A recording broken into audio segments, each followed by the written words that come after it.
This is the second room.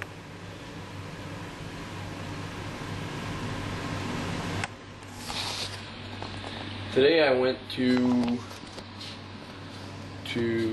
today I got up. I saw one white guy. He had breakfast with this Thai girl. I didn't even talk to him. Maybe I should have, because he kind of looked at me like he wanted to talk to me, but it was brief and I was hungry and it was morning and I went to bed at 4, woke up at 7, can't sleep for shit, didn't take gravel, maybe I should have. I watched 2 movies last night because there's absolutely nothing to do at the other hotel. It's way out in the boons. There's people up at all hours of the night. It's not scary or anything, it's just not close to anything. Anyways, so this morning I'm like, fuck this. I had one big breakfast, went to my room, air conditioning galore, went upstairs, nobody's at the pool, screw the pool. Didn't use the internet, watched Batman for 2 hours, got hungry, went back downstairs, ate like a pig. Food's great. I was really happy about that. Cheap as hell. Cost like $2 to eat a big meal. That's gonna have to be my cue. 'Cause everything else costs money. Like you buy clothes and shit, it all costs more money. I guess cheap clothes doesn't. I haven't shopped that much yet, but everything seems to cost money except for hotel rooms, food, and beer. Anyways, so I take the taxi. Taxi says highway. I was told it was going to cost me 200 baht or $6 to get to where I wanted to go, which is relatively ridiculous because it's a 45-minute car ride. Guy brings me on the highway. It ends up costing me $3 just to take the highway in and out of the highway, and then it cost me another $7 because it was 250 baht total to get to. But the guy didn't screw me because there's a counter on his. There's a counter on his.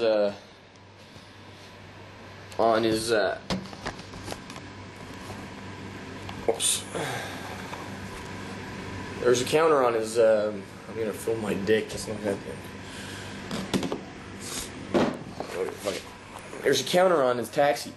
So, anyways, I take the cab, pay the guy. I didn't give a flying shit. He brings me on Koh San Road. Koh San Road is the place that they're supposed to be all the travelers. So, here I am going, okay, I didn't come to Thailand to hang out with nobody for my whole goddamn trip. So, he's not dying, it's fine. So I get now, they see me get off on Koh San Road with my big goddamn bag, right off some guy walks up to me, hey, get this hotel, get this hotel. I'm like, I'm staying in Bangkok for 1 or 2 nights, I don't know, I want this hotel. So I whip out my Lonely Planet. He goes, that hotel's right there. He goes, don't buy that hotel, it's 850 baht. If you're staying for just 1 night, go to the tourist place. And he's pointing out this tourist place and being all pushy and shit. They're all pushy. Anyways, and then I'm like, well, how much is this hotel? The hotel he initially pointed me at, he's like, that's the most expensive hotel on the street. It's 1,800 baht, so it's it's 55 bucks to sleep. Anyways, I'm like, okay. He's like, then he pushes me into a goddamn tuk-tuk. Like, it's like a rickshaw, but it's not a rickshaw. It's like a 3-wheeler that runs on propane gas. And it rolls. It goes 90 clicks an hour. Anyways, so I sit in the fucking tuk-tuk and go to the TAT office, sit down, and tell her what I want to do. She sets up this whole itinerary for me that fits perfectly with what I want to do for the next month. Well, the next 24 days or something.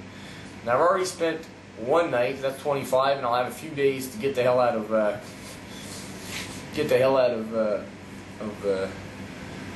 Thailand because I need to renew my visa. I don't know what I'm gonna do, but anyways.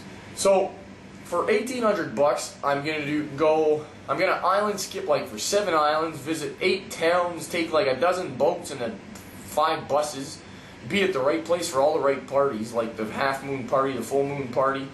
Being Koh Phi Phi, that's where the beach was filmed. I get to sleep right on Koh Phi Phi. I didn't know you could sleep there. I thought it was like a national park. And then I told her I wanted to be in the Rika. She's like, no, Rika's junk, tiny rooms. So then I kind of believed her, paid her, had 2 big beers while she finished my shit.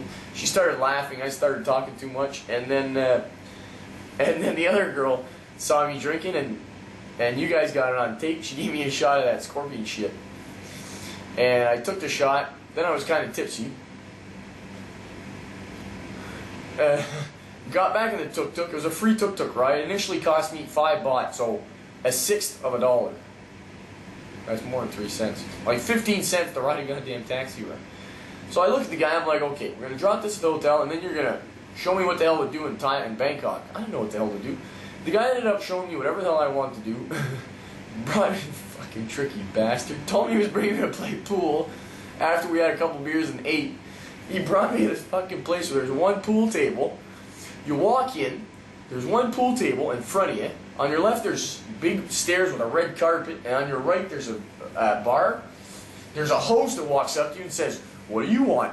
I wanted the bathroom, but to walk to the bathroom, you have to walk by this white room. It's like grandstands, 3 levels, full of girls, like 45 fucking Thai girls, gorgeous fucking Thai girls. There's like a small section that's like 3,500 baht to nail them, and another section is 4,000. And apparently you go upstairs with them, you can have them for as long as you want, upstairs for a day obviously. And you can shower, blah, it's a suite upstairs. But all I wanted to do was piss, so I walk by, I look at these girls, they're all going, "Oh my god, that's actually a good looking fucking customer." They're all smirking at me and waving at me and shit, and I'm going, how can I say no? I can't say no. I can never say no back. Oh, no, how am I going to say no to them? But you know what? I went and took a leaf. I was able to say fucking no. Now, if I had the 4,000 baht in my pocket, which is 120 bucks, I probably would have said yes. But I didn't have 4,000 baht in my pocket anyways. I never paid for sex. I'm not going to start paying for sex now just because I'm in Thailand. These girls, though, I don't particularly like Asian girls, but these girls were working me like a son of a bitch. But that's what it is, right? It's called a hustle back home. It's still a hustle here. So I'm looking at, I finally convinced the guy to let me leave. You know, he's kind of not pushy, but kind of influencing me. Boom, boom, boom, fucking boom, boom. I don't want to hear that shit ever again. Sit me back in the tuk-tuk. We're riding on the highway, and I'm sitting there all riled up from these girls, these 45 fucking girls that smell like sex. And we kind of stop on the highway, and 3 girls look at me, and I cross eyes with this girl. And that's what I do. When I cross eyes, I know that somebody wants me. She looks at me and smiles. I smile back, and then she waves, and I wave, and then I go, oh, for fuck's sake. Big fucking cheekbone. She was sitting down, the girl, with her chin down and shit, so I didn't have, you know what I mean? All the girls are sitting down, they're like 30 meters away. I'm like, I tell Bo, the driver who took her, I'm like, that was a fucking guy, wasn't it? He's like, yes, ladyboy, ladyboy. I'm like, son of a bitch. So these 3 fucking ladyboys are waving at me. I'm like, the first fucking attention I've gotten in 3 days, fucking ladyboys. But at my hotel right now, there's white girls, and tomorrow I'm going to go to the pool and hope I can cross some of these white girls, and hope I can, anyways. I reserved a month's worth of rooms for 2 people, but obviously they're going to be 1 double bed, so it's not going to be a fucking guy I'm going to sleep with. I got to find a girl. Anyway, that was the whole plan to start with. Find somebody to tour me around fucking Thailand, but the tourist girls, they will do it for me. All I got to do is follow her envelopes now. So, we stopped to eat again, the food was great. Then we stopped to play pool again. I buy another beer, buy me a beer. We play 5 games of pool. And at the pool hall, there's 2 more goddamn ladyboys. Now, these were easy to fucking spot. They still look like women. They move better than women do. But, you know, they're tall and they talk like men. That's a big fucking cue when they talk with a deep voice. And they got the, you know, they got manly faces. Some of them have black hair down their asses, beautiful fucking hair.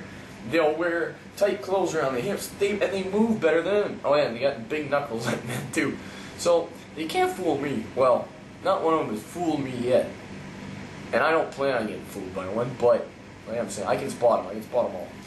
So after we finished playing pool, I look at him and I go, there's 2 more ladyboys in there, wasn't there? But there was only like 10 people in the whole goddamn bar, and he never mentioned anything. And one of the ladyboys came and gave me change, and like I said, moved like a woman better than a woman does, and was like rubbing my hand and shit. So I just took the change and walked away, and never made any weird comments or faces. He's like, good, good, you recognize the ladyboys, good, good. I'm like, yes.